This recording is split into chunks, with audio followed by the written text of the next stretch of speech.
guddi ka kooban 9 xubnood oo dhawaan loo soo saaray arrimaha tacliinta ay saameynta ka soo gaartay cudurka COVID-19 ayaa maanta warbixin ku wareejiyay wasiirka wasaaradda waxbarashada ee dalka Professor George Magoha. Warbixinta ayaa lagu eegayaa in suurtagal ay tahay iyo in kale xilliga dib loo furi karo dugsiyada waddanka. guddigan ayaa la soo magacaabay horaantii bishan waxaana hogaamiso gudoomiyaha macadka horumarinta manhajka waxbarashada ee dalka KICD Dr. Sahra Ruto.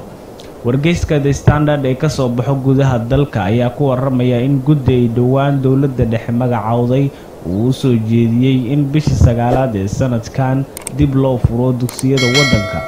waxay tani u soo aadaysaa iyadoo maalmihii ugu dambeysay ay isa soo tarayeen baaqyada ku aadan in dowladda ay dib u dhigto qorshaha furitaanka dugsiyada ee 4 bisha 6 ee sanadkan.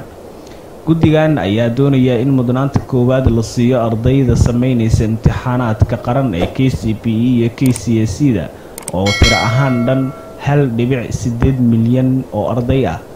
soo jeedinta guddigan sida uu wargeyska ku qoray waxaa ka mid ah in ardaydan ay imtixaanaadka shahaadada ee dugsiga sare ama dugsiga dhexeba ay u fariistaan bisha 2aad ee sanadka 2021. bartamihii bishii 3aad ee sanadkan ayuu ahaa markii wasiirka tacliinta ee Professor George Magoha uu amray in dugsiyada la xiro.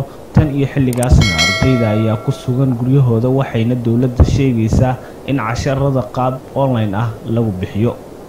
عبد المجيد عمر DTN TV Garissa.